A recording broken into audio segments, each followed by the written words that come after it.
Kia ora, my name is Shelby, and this story is about Dr. Crippen, the first murderer to be caught by wireless telegraphy. Hawley Harvey, or Peter Crippen, was born in July 1862 in Coldwater, Michigan. After qualifying as a doctor at the Homeopathic Hospital in Cleveland, he moved to New York, where on 2nd of December 1887 he married Charlotte Jane Bell, an Irish student nurse, and had a son, Otto, on 19th of August 1889.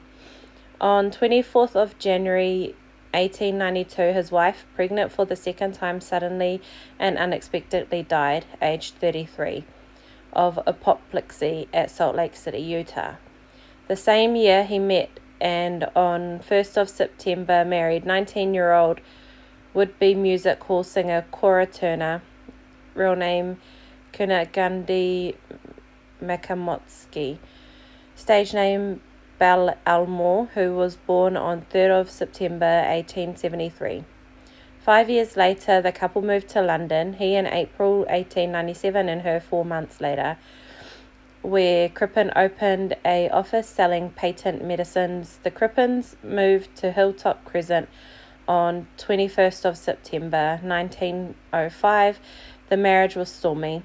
Belle belittled her husband and brought home men for sex. On 6th of December 1906, Crippen began an affair with his secretary Ethel Leneve, more than 20 years his junior. Unable to stand Cora's behaviour any longer, Crippen poisoned her with hyoscine after a dinner party which finished at 1:30 a.m. on Tuesday, 1st of February 1910. This is the only time hyoscine was more correctly hydrobromide of hyoscine has been used to commit murder. Crippen buried the body in a cellar here and told his wife's friends that she had gone abroad. Later he informed them that she had died on 23rd of March 1910 of pneumonia while travelling in California and had been cremated. Suspicious, the friends went to Inspector Walter Dew at Scotland Yard. On 10 a.m. on Friday, 8th of July 1910, Dew interviewed Crippen and his housekeeper Leneve. Crippen said that his wife had left him for another man, but he had been too embarrassed to admit this, so he said that she had died.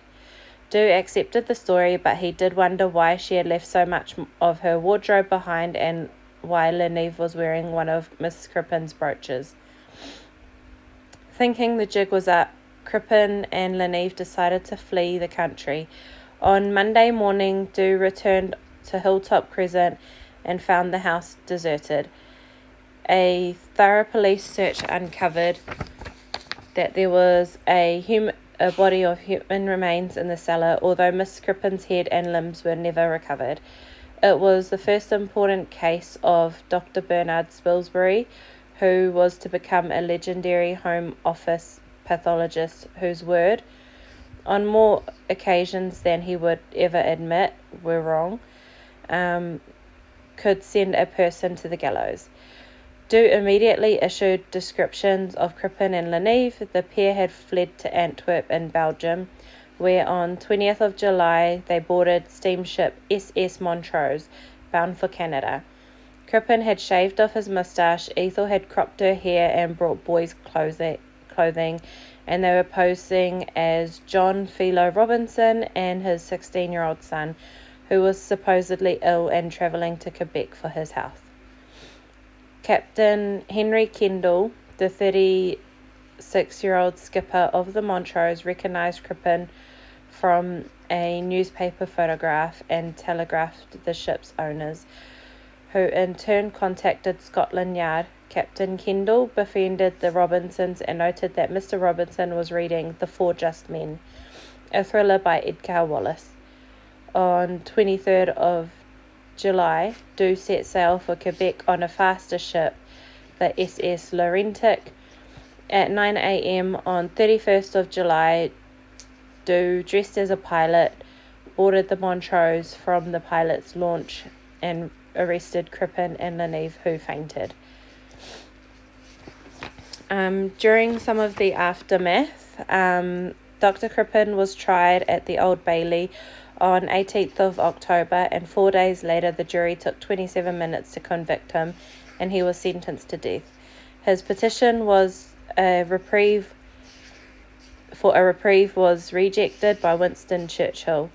On 25th of October, Leneve was tried before the judge, Lord Chief Justice, Lord Alverstone, and acquitted.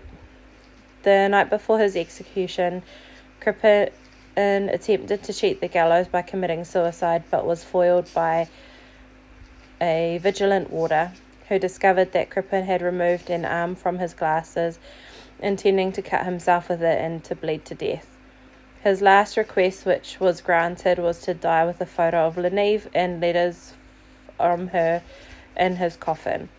John Ellis, a village barber who was an executioner in his spare time, hanged him in Pentonville prison at 9 a.m. on 23rd of November 1910.